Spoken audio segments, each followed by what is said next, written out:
He helped DeSantis. He helped Scott. He helped defeat Claire McCaskill with Hawley. He helped defeat Joe Donnelly. He helped defeat Heidi Heitkamp. He couldn't go in all 435 congressional districts, but he helped in the Senate. It's going to help him big time. Yeah, and I think, Sean, you might have pointed this out, but Mia Love, poor Mia Love, but she wasn't on board with Trump on immigration. I like Mia Love. I really trade. do. I wish she would have held her seat. I do too. I don't think that the president probably shouldn't have said the no love thing, and she probably shouldn't have criticized him on the way out the door yesterday. But well, maybe she'll be back. I think she's got. Yeah. She brings a lot to the Republican Party. I hope she comes back. That was a tough loss. I really wanted her to win. All right. Well, Hannity, great show tonight. Big night in Mississippi, though. Yeah, Mississippi is going to be big, so we wait for the final call. But thanks so much. Great show. All right, have a great show. All right, I'm Laura Ingraham, and this is the Ingraham Angle from Washington tonight. As you just heard Sean and I talking about, we're still awaiting the final results in the Mississippi Senate race, where at this moment, Cindy Hyde-Smith has a fairly comfortable lead over former Clinton Agriculture Secretary Mike Espy. A victory by Hyde-Smith would expand the GOP lead in the Senate 53 to 47. We're going to have a live report from the ground as soon as we get this final call, so keep it right there. Also, between the Mueller investigation and the ongoing crisis at the border, my angle, it's going to come in the B block, is going to explain why the president must pick a new attorney general like yesterday, to quote one of my favorite senators. Plus, the Ingraham Angle will take you behind the caravan headline for a shocking investigation into the tens of thousands of migrant teens currently being housed inside our country and the astronomical costs associated with their care. You're paying for it, my friends. And it's becoming a perverse Yuletide tradition. The criticism of Melania Trump's Christmas decorations. They did this last year, and we were at the White House. We love the decorations. This year, the critics are back. They have nothing better to do than to go after Melania Trump. But first, a war of words among two reported targets of the Mueller probe. Earlier today, the Daily Caller reported of an early copy of a book written by author Jerome Corsi. Now, in this book, Corsi claims that he testified to Mueller's grand jury that just 1 month before the 2016 election, Trump confidant Roger Stone asked him to contact Julian Assange about releasing John Podesta's emails. Now, Corsi claims this was because Stone had advanced knowledge of the release of those infamous Access Hollywood tape, that he knew about that, and advanced knowledge of the emails themselves. Corsi was asked about this earlier tonight on our own Tucker Carlson. This is a political winch hunt. Because I did not have a contact with Assange, but yet had figured out that Assange had Podesta's emails, and I figured it out and told Roger Stone and told many people in August, and it just happened that I was right. I did figure it out, and I connect the dots, and this time I happened to be right. You just won't believe that I figured it out. Roger Stone is disputing some of Corsi's other claims, and he has a lot to say. He joins us now in an exclusive interview to tell us what is going on here. Roger, it's good to see you tonight. I know you watched what Mr. Corsi said on Tucker Carlson's show.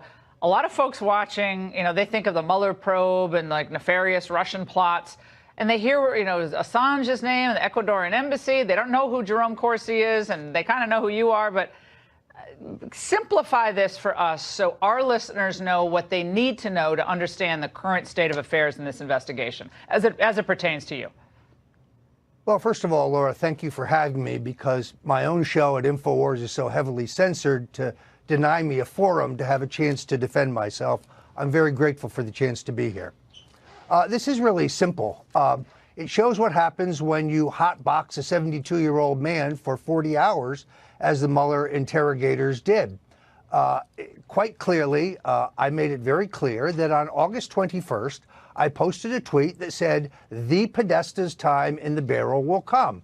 I meant that public scrutiny of the Podesta's Russian business interests, as I had been briefed about by Jerry Corsi, would be in the media. Now Jerry Corsi has been browbeat into claiming that that was some kind of a cover story. And because I was taking heat for that tweet, But that's not even logical, Laura, because my tweet wasn't controversial until 6 weeks later when Julian Assange published John Podesta's emails. So I had no advance notice that his emails would be stolen or that they would be published. And then the secondary claim that I knew about the Billy Bush NBC tape in advance and that I asked Jerry Corsi to contact Julian Assange to ask Assange to move up or move back his data dump to distract attention from that, that's a fairy tale. That's just whole cloth. I learned about it at 4 o'clock in the afternoon. Like every other American, I was actually on the street in Manhattan. And so, Roger, look, there was no. It's sad that he's been pressured this way. Roger, to bear false witness against There's me. no text evidence or email evidence regarding the Billy Bush claim, and nothing definitive about the other claim about advanced knowledge. There's just one email from you to Corsi from July 25th of 2016. We'll just put it up on the screen. Then this is from the draft court papers. Get to, I guess, Assange at the Ecuadorian embassy in London and get the pending WikiLeaks emails. That's what you've referenced several times. And just once again, why doesn't that look bad? Well, there's an important backstory because hours before that, I was forwarded an email by James Rosen of Fox that had been sent to me by Charles Ortel, one of the very best researchers and investigators in the country. And Rosen had gotten a tip that the disclosures were going to be about the Clinton Foundation. Like every politico, like every political reporter in America, I was curious about what Assange had. The bottom line of this, Laura, is very clear. Nothing we've learned in the last 72 hours shows that there was any collusion between the Russian state and Donald Trump's campaign. $20 million, and 2 years in, there's still no evidence of any such Russian collusion. Well, not this according is to indeed a witch hunt. Roger, not according to David Sickeline, who, and this is from today on CNN, who made a contrary claim. Let's watch. Well, I think, again, this is more evidence of an ongoing conspiracy or collusion between high-ranking Trump campaign officials and WikiLeaks and Julian Assange and the stolen emails. You can see that he's not only directing Jerome Corsi to get information about, or get the copies of the emails or get information about them, he reports back to Roger Stone on August 2nd. Your response to him, some of it you've covered. When did political gossip become criminalized? Everybody in America wanted to know, after Assange teased these emails on CNN in June and then on Fox in August, what exactly it was that he had. But there is no flow of information. I received no emails and passed no emails on to Donald Trump or the Trump campaign. That's just a fairy tale. But let's face it, the entire Russian collusion delusion is meant to distract us from the fact that the Obama administration, the Obama NSA, the Obama FBI were using illegal, unconstitutional FISA warrants to spy on Donald Trump's campaign. And we're using the FBI to infiltrate Donald Trump's campaign. That plus Uranium One, there's a great need to distract from all of those things. So we point to Donald Trump and the phony Russian collusion, which just doesn't exist. Have you been offered a deal by the special counsel? Most certainly not. And there's no circumstance under whatsoever that I would bear false witness against the president. I am being persecuted because I supported Donald Trump for president and because I helped defeat Hillary Clinton, and for no other reason. Roger Stone, thank you so much for joining us tonight. We really appreciate it.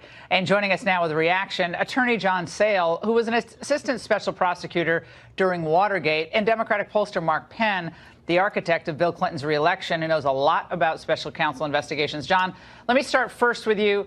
Now, what do you make of Mueller's investigation? Is this seemingly landing on these mostly bit players who at best were on the periphery of the Trump campaign?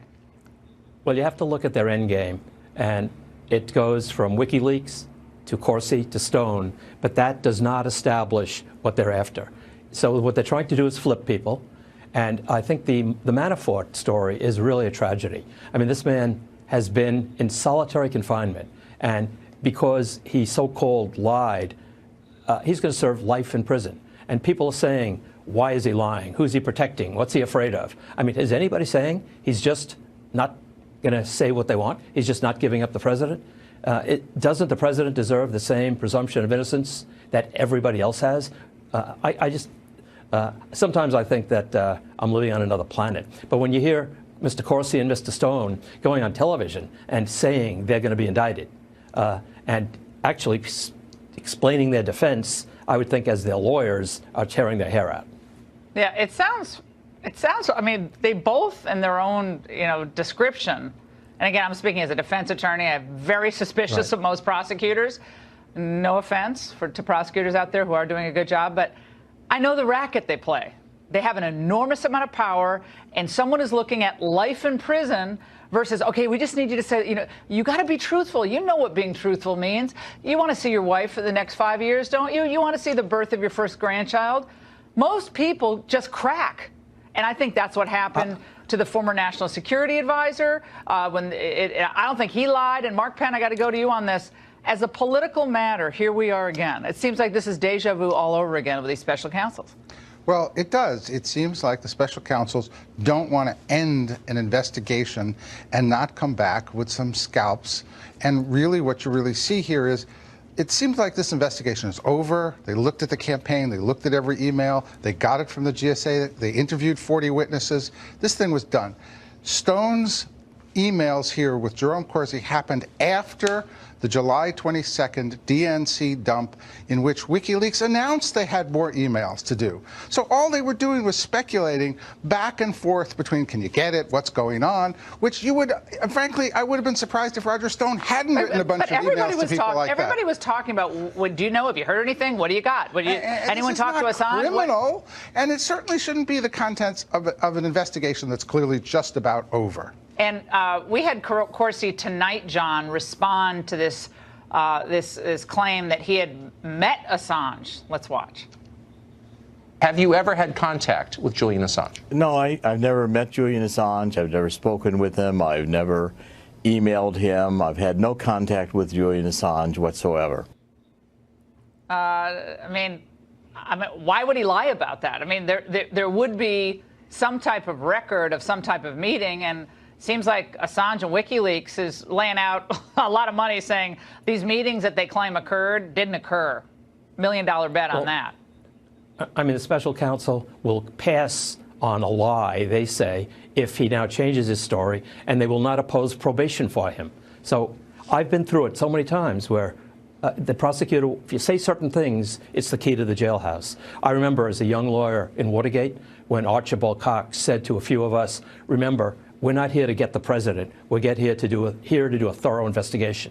That's what I would hope the American people deserve from the Mueller investigation. But, I mean, how many people believe that Andrew Weissman, who is a staunch Hillary Clinton supporter, and others who are in this special counsel's office, Mark Penn, are they're the Elliot Nesses out there. They're just getting the information. That's all they want is the information. They're going to put it out there. It seems highly unlikely, and that's why people like Dershowitz are out there. Let's play what Alan Dershowitz said, and we'll let you react. He's going to produce what he believes is going to be a devastating attack. He's going to put together everything.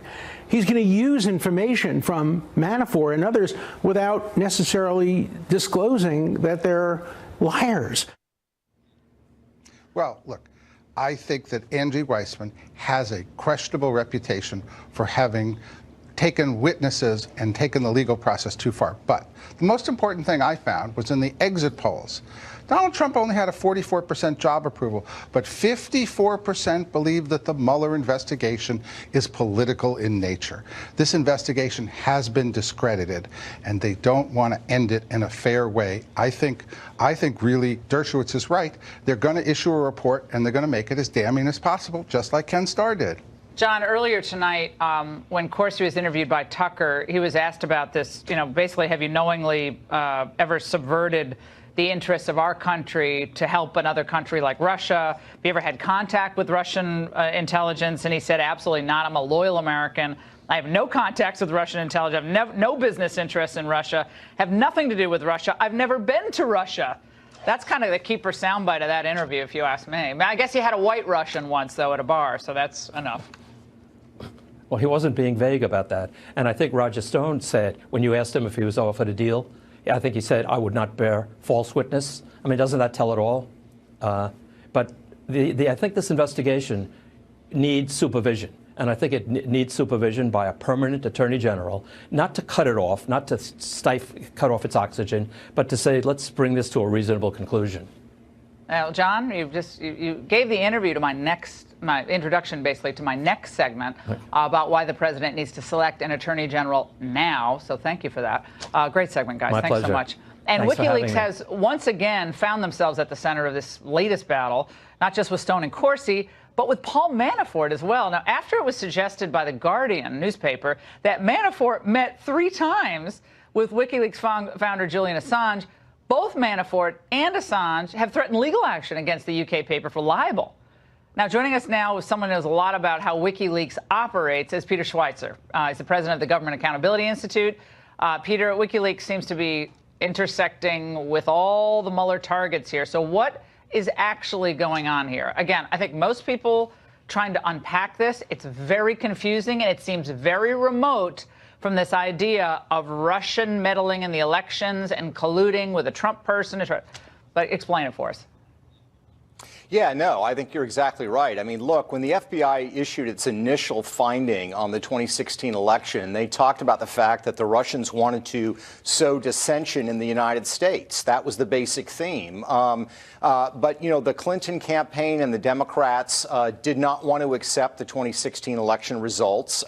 And they quickly pushed this narrative that really what the Russians were doing was helping Donald Trump win. And they now are hoping that Mueller's going to come up with evidence of that fact, and they simply haven't. In fact, if you look at what happened in 2016, you look at all the things at play, the Steele dossier, you find Russian fingerprints everywhere, and not designed to help Donald Trump, but designed to cause dissension. WikiLeaks has, long time been a crossroads for information. It provides information to reporters. It gets used by news sources. But the notion that somehow it is part of some master plan that they collaborated with the Trump campaign and the Russians is just laughable. And I think the pushback that you're getting on these claims by The Guardian are evidence that there's a lot of false misinformation out there about precisely what went on. Well, at some point, an attorney general, if we had an attorney general who wasn't acting, didn't have any kind of cloud hanging over his head, would say, okay, at what point can the special counsel's office be sanctioned? I mean, this is the problem with these special counsels, independent counsels. They're kind of running wild with the veneer of supervision. I know Rosenstein and Trump have seemed like they're getting along better, and that's great. But if the whole game here is to turn the screws on like 72-year-old men to say, okay, you're going to, gasp your last breath in prison unless you fess up to like spooning with Julian Assange, the whole thing is a farce. And at some point, the special counsel's office, if this keeps going the way it's going, I don't understand why there wouldn't be sanctions filed against some of these lawyers making these outrageous moves in our judicial system, honestly. That's where I am on this right now. Unless something else happens, that's where I am tonight. No, I think you're right, Laura. And look, the narrative and the goalpost keeps shifting. I mean, the original narrative was that the Trump, the meeting at Trump Tower and the Russians, they're working together. Then it's Roger Stone is working with Julian Assange. Well, what these emails show, of course, is Roger Stone didn't have contact with Julian Assange. He's asking Jerome Corsi to reach out to Julian Assange. So now the focus is on, this author, Jerome Corsi, who's 72 years old, who was not involved in the Trump campaign, was not a central player in this drama, and they've decided they're going to put the squeeze on him. Yeah, but he has a book out. By the way, this is the news story today, Peter, in the New York Times. Okay, I just got to put up this headline real quick, get you to react to it. So this is the news story, that Manafort's attorneys have been briefing Trump's attorneys on what he told Mueller. Well, so what? As if lawyers welcome to the world talk. of information sharing among lawyers. Big deal. That's exactly right. I mean, defense clients do this all the time in criminal cases. They do it in investigations. This is what's done. I mean, this is where it's come. And to the larger point that I was making, Laura, to your point about the attorney general, these issues, I mean, you look at the Steele dossier. Christopher Steele, the person that wrote it. You look at the gentleman at the State Department, Weiner, who was pushing it and legitimizing it. You look at a guy like Adam Waldron, who was also pushing it. All of them are tied to a Russian oligarch named Oleg Deripaska. Well, it'd be very interesting to find out what role, if any, that this Russian official might have played in pushing the Steele dossier. I don't think the Mueller investigation is going to look at it. If we had an attorney general, they could certainly make sure that that was subject of a serious investigation. But as long as you don't. I put an attorney general that never took control of the Justice Department, Jeff Sessions, never took control of the Justice Department. And it's a sort of an incredible thing. I'm disappointed in the attorney general for many reasons, and you understand that. Well, it happens in relationships.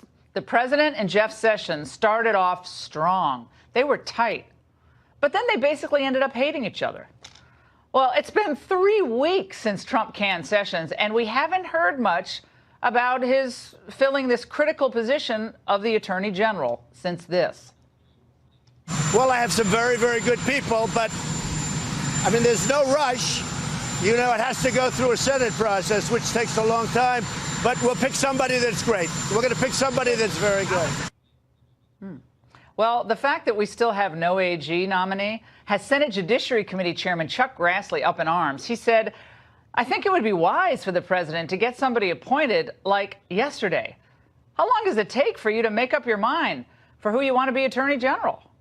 Grassley makes a good point here. This is no time for the administration or the United States to be without an attorney general. We need a permanent top law enforcement officer in place, particularly at a time when our border is under assault.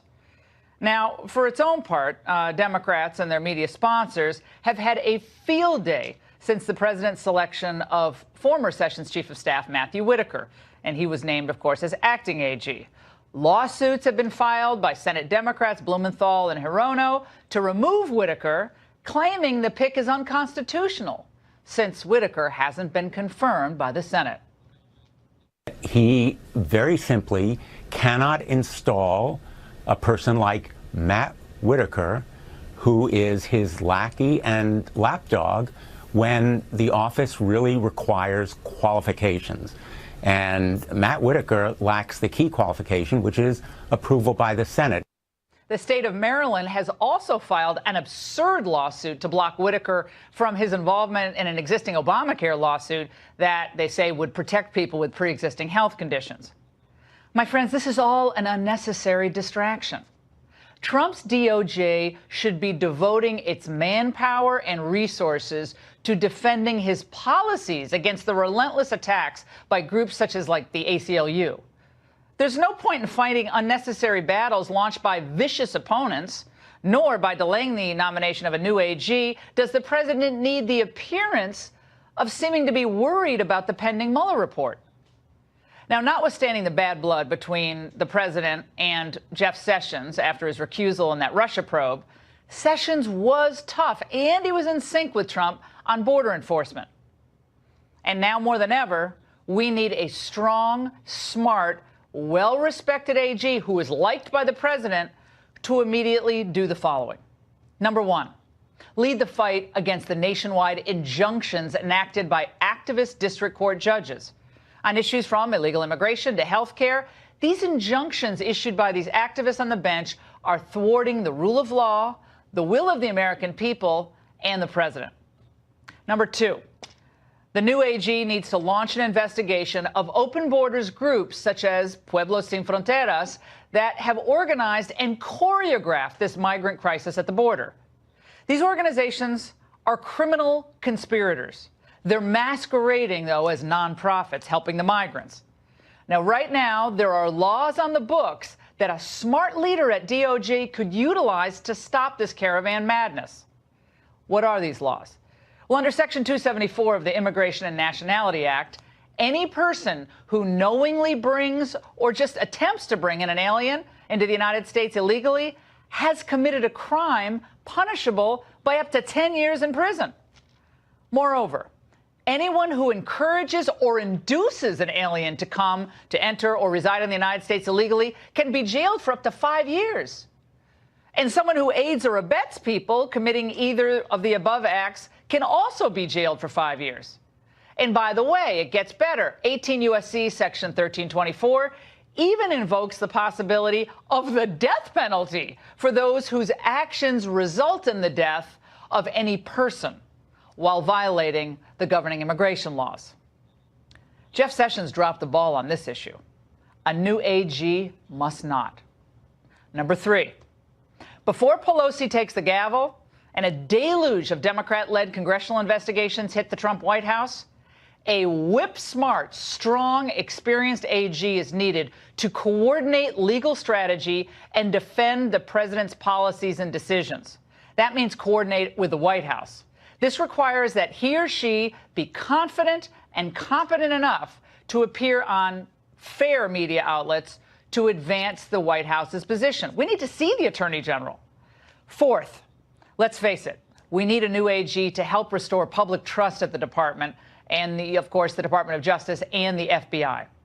After the reputational harm that Comey, McCabe, Lisa Page, Peter Strzok, and a gaggle of others have caused, it's time for the president to turn the page and nominate someone with experience and credibility to head the DOJ.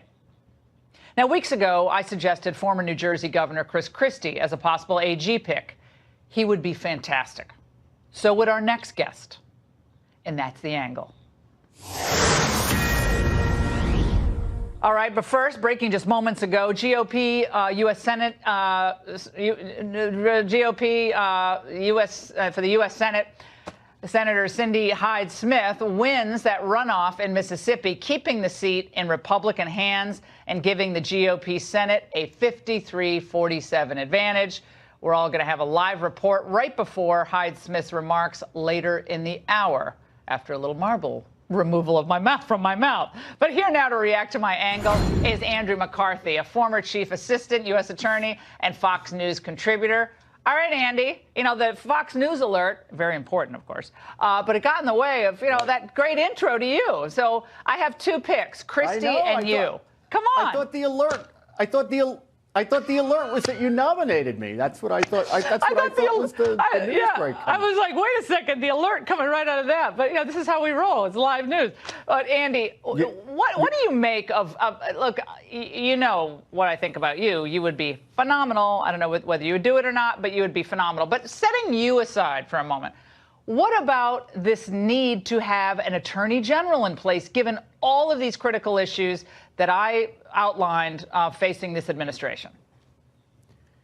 You know, Laura, when you were giving that synopsis, which I think was terrific and really hit exactly what we need to have right now, which is a very strong hand at the Justice Department, and it's been lacking for a long time. I'm a Jeff Sessions fan, but, you know, if you don't have the president's confidence, then you can't be effective in that position. So we've really had a void at the Justice Department for a while.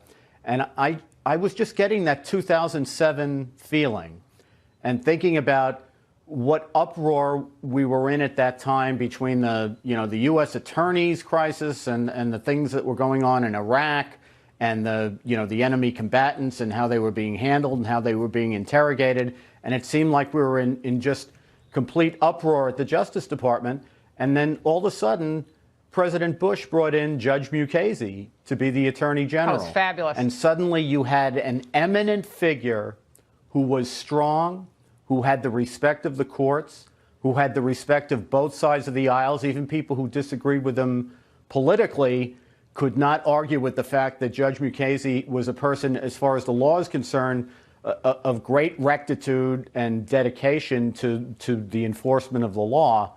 And it was like everything changed overnight. For 18 months, there was a lot of other problems in the Bush administration, but the Justice Department was not one of them. No. And I think we really need that now. Yeah, Alberto Gonzales, God bless him. I'm sorry, was not a strong attorney general. We got Mukasey in there, and I think they turned the page. Specifically on Whitaker, again, I've met him. I like him a lot. I think he's a dedicated person, and I think he is a smart guy. But that's an unnecessary distraction. The president doesn't need another thing to deal with. except the main things, which are the problem at the border, these injunctions that are wrecking his policies and thwarting the rule of law. And imagine having a strong attorney general on television a couple times a week saying, you know why these injunctions are bad? Because one unelected person shouldn't change U.S. policy overnight. Like just something as simple as that, Andy. Right. And we don't have that now.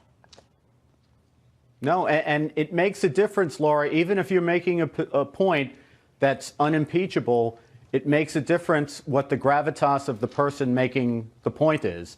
And that goes not only for somebody who can be a presence in the media, which is obviously important nowadays, but somebody who's going to look eye to eye at the U.S. courts, because that's a lot of where this has to take place. What you talked about in terms of stepped up border enforcement and the things that we could do now if we exploited the American laws that we have on the books now, that's a position that can be forged by somebody that the courts know is a force to be reckoned with. It's going to be tough for somebody whose very presence there in the job right now is controversial. And like you, this is not a rap on Matt Whitaker. I don't know him, but a lot of people who I do know and respect think he's a terrific guy. But he comes in with a problem in terms of not being somebody who's not only confirmed, but he doesn't have that experience and background. And I think he needs what we said the last time. He needs a wartime consigliere. Yeah, well, everything goes back to The Godfather, Andy. You know that. I mean, all of life's lessons, right? Godfather 1 and 2. You don't have to really go any further. By the way, Adam Schiff said that they're going to bring Whitaker before Congress, and they're going to put him through the paces. I mean, the first thing they do when they get the gavel back is they're going to have Whitaker up there going, why do you think you're a constitutional appointment? You have no authority. And it's going to be another sideshow. Again, the president has so much on his plate. He has to start ticking off these agenda items at the Justice Department. Can't do it when you don't have an attorney general. Do you think he'll pick someone before the end of the year? I sure hope so, but I don't know. I mean, I don't know why he hasn't picked somebody now. But as you point out, as far as the testimony is concerned, that's the job. And if you have somebody who can be a presence in the room, that's not somebody they want to bring down there every couple of weeks or couple of months. The reason they're trying to get their mitts on Whitaker is because they think that the department's on its heels and we need to get it off its heels. Andy, would you do it if you were asked? The president said, I need you. Would you do it? Oh, Laura, come on. I'll tell you what I tell everyone else. On those indictments, I don't need to be on the signature line. I just need to stay out of the caption. All right. All right, Andy, thanks so much. And we want to go live now to Peter Ducey in Mississippi, where this big Senate result just came down. Peter, what can you tell us? This is a big night for the Republican Party, a big night for President Trump, who went all in over the weekend. And Laura, we understand now for the first time, I just got this a few seconds ago, Mike Espy has conceded. He was scheduled to call Cindy Hyde-Smith about 10 minutes from now, but with the race being announced and called sooner than his campaign was expecting, over at the Espy headquarters about 5 minutes away from here, they turned off the projector screens that had been showing returns, and he went ahead and called Cindy Hyde-Smith. We also now understand that she and her family are going to come down any minute here after what her campaign says was not a very suspenseful night. It was unclear exactly what kind of numbers they might have had when she became the first person, the first candidate to ever get President Trump to come and campaign twice in one day for her. But her campaign was sitting back there looking at projections that they had based on trends that they were seeing and turnout that they thought. Special elections are a lot harder to predict the turnout than a general election, but they say that things unfolded almost exactly like they thought. And again, an early night here in Mississippi where Mike Espy, the Democrat, he was trying to become the first African-American elected since Reconstruction, has lost to Cindy Hyde-Smith, who will now become the first woman ever elected senator out of Mississippi. Laura? Yeah, Peter, that's a first. And what they also did, and they worked overtime to do this over the last week and a half, is they were trying to make this out to be another, disaster, Confederate flag. She's basically a segregationist up against, some would be the first African-American senator from Mississippi. And I think in the end, a lot of these charges are falling on deaf ears because people think it's just too much. If everything's racism, then nothing is racism after a while. And I think it obviously didn't work. And it wasn't a horse race, contrary to what all these media people were drumming up. It's a horse race. Never was a horse race. And Laura, I had somebody associated with the SB campaign tell me a little while ago that they were not, and I'm just going to turn around with this music to make sure that she's not coming out. There's too many signs I can't see. But somebody with the SB campaign said they thought that this was going to be just like the Alabama special election, where it's at a strange time on the calendar and there's all this controversy and a Democrat can sneak to a victory. But what wound up being totally different is when Roy Moore was the candidate in Alabama, the president never even did a rally for him. He just got as close as Pensacola, Florida. And the rest of the bigwig RNC folks in D.C. kept him completely at arm's length. The GOP sent the full cavalry here to Mississippi. Again, 2 Trump rallies in a day. Ronna McDaniel was there with them. The vice president was with him. The other senator, Roger Wicker, was here. Lindsey Graham was here. So they had a full show of force to come and help Cindy Hyde-Smith. And she's about to accept the rest of Thad Cochran's term here in Jackson, right across from the Thad Cochran courthouse. Yeah, it's a funny thing, Peter. When they all unite together and fight for something, they oftentimes win. Peter, thank you so much. Now we're going to take you to the Hyde-Smith speech if it happens within the hour, which I imagine it will. But first, the caravan is just one of many issues facing our country at our southern border. But it is this next story that might be the most shocking. Now, check this out. Right now, 2,324, mostly Central American teens, are being held at just one facility in Tornillo, Texas. Now, more than 1,300 of those teens have arrived just since the end of October alone. So what's the cost to you, the American taxpayer? Nothing, right? Well, it's $1,200 per child per day. And the plans to close this facility, of course, are being scuttled. A contract obtained by the Associated Press shows that this facility could remain in operation into 2020. Now, in the end, this one facility could cost U.S. taxpayers more than, I kid you not, $430 million. Now, for a frame of reference, there are at least 100 of these facilities in 15 states. We wanted to look into who profits from these open borders, nightmares that we're seeing unfolding. And we took a look at the latest HHS resettlement disbursements, and we found that these groups got the most money, ready, to resettle the refugees and the migrants. The United States Conference of Catholic Bishops, woo-woo, they got over $80 million in total government contracts and grants. For some reason, the most recent numbers we have are only 2015. That number has got to be higher today. Now, something called the Church World Service that got over $68 million in both U.S. and state grants and contracts to deal with this influx of all these migrants. The Lutheran Immigration and Refugee Services got over $45 million from the government in 2017. It is no wonder, then, that Pueblos Sin Fronteras, the big backer that we talked about in the angle, behind these migrant caravans, they helped organize the caravans, referred to the mass of migrants in a press release today as, quote, the Exodus. Well, it's an obvious reference to the Bible, of course. They use that same term, the Exodus, 17 times. Joining us now to debate whether this caring for, taking them in, $430 million later, if these numbers hold, why it's all required of us as Christians and people of faith to spend this money, take it all in. Pastor Aubrey Shines in the Glory to Glory Ministries, and Jonathan Merritt, the author of Learning to Speak to God from Scratch and contributing editor at The Week. Jonathan, let's start with you. Do you see how some people might consider this sort of activism a misuse of religion? My question is, can't religious people disagree on how to welcome a stranger and how to help others in need versus essentially throwing open our borders and releasing people once they cross the border illegally? Yeah, absolutely. We can disagree on how to do it.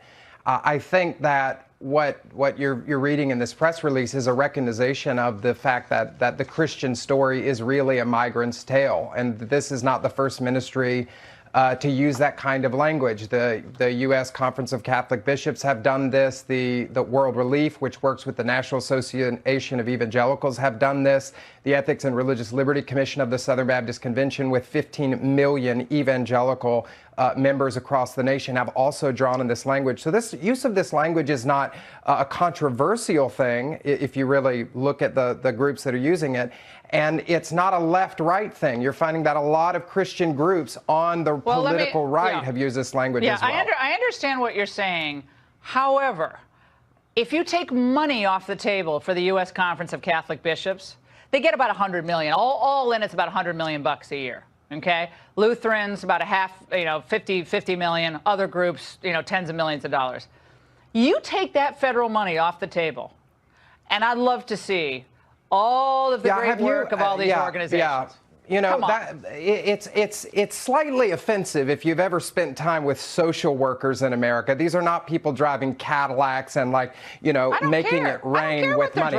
These people, listen, no, I'm saying the people who are resettling refugees. If you actually go out and spend some time with Catholic Charities, for example, these people are not in it for the money, and even insinuating that is quite frankly quite offensive to religious Americans.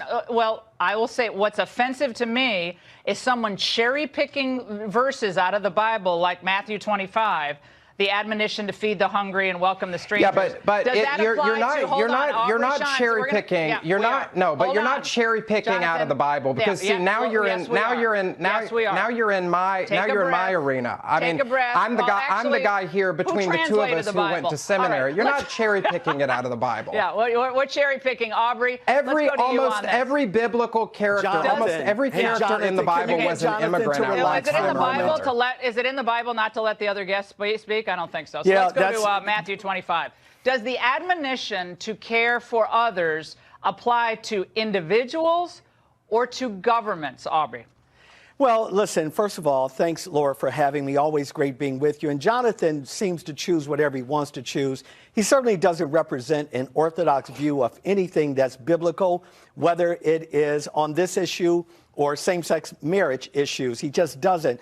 The Bible is constructed of a group of laws. And if you happen to believe in Christianity, and again, I know that, Laura, you have a lot of viewers that don't, but if you were to choose to be a Christ follower, Christ says, and I quote, "I am the door. Do not come to the Father any other way other than through me, the door. And if you don't come that way, you won't be welcome." So Jonathan's views are not in keeping with anything that's orthodox, nor has his views been on any subject matter as it relates to anything, especially that this president is doing right now. He's out of order, and he's been out of order, and this is why he grandstands every time he has an opportunity to speak. Well, one of the things that I think everyone has to kind of come to terms with is that if there are borders, and if there are things called countries, then we must respect other countries' laws. That is also in the Bible. Render unto Caesar what is Caesar's. Jesus and Mary traveled freely. They traveled freely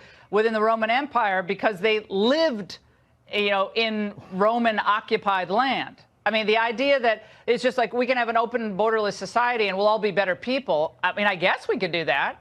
I guess we can just say there are no borders. We cannot open our borders no more than we can open up our doors. We lock our doors at night for a reason, Jonathan. Stop grandstanding. Yeah, hold on. We're not talking about anybody breaking laws. These people are seeking asylum. They are breaking the laws. If they come here it's not illegal. It's actually protected by both the United States and international law. Okay, guys, one at a time. I'll question of both of you the same question. Jonathan, if someone walked through your front door uninvited and set up shop, maybe had a couple other people with them, and maybe they broke down a fence to get to your house, or maybe they broke in through the front door, or maybe they came through a window, but they said, you know something, I feel oppressed and you need to help me. Do you call the police, or do you say, well, the Bible compels me to help you because you say you have a claim? You see, when you take it out of the current situation and put it in an individual context. First of all, we're not talking about somebody breaking into houses. We're talking about people seeking asylum, right? So that's the difference. Of course, when you frame things that way, a disingenuous way, a way that doesn't actually align with the situation, it sounds like that. Really? But if you because said last that time there I were checked, people when who they're were breaking fleeing down, violence, if you said that there was a mother with her children, if there was a mother with her children who was fleeing violence and came to my doorstep, I think I would help that person, and I think Jesus would want me to. They kicked in your front door, Jonathan. You'd be calling 911 in about 5 milliseconds, okay? Someone kicked down your front door, and they claimed that they needed help. You'd say, whoa, whoa, whoa, whoa, whoa. Who are you? What are you doing here? Why are you here? And Aubrey, I probably have the answer to the question. You would call 911 because it's a violation of your border. We're out of time. It is a violation. I'm grandstanding now, but that's what I can do, and it's my show. Guys, we'll have you back. I love having both of you on. We disagree on some stuff, but it's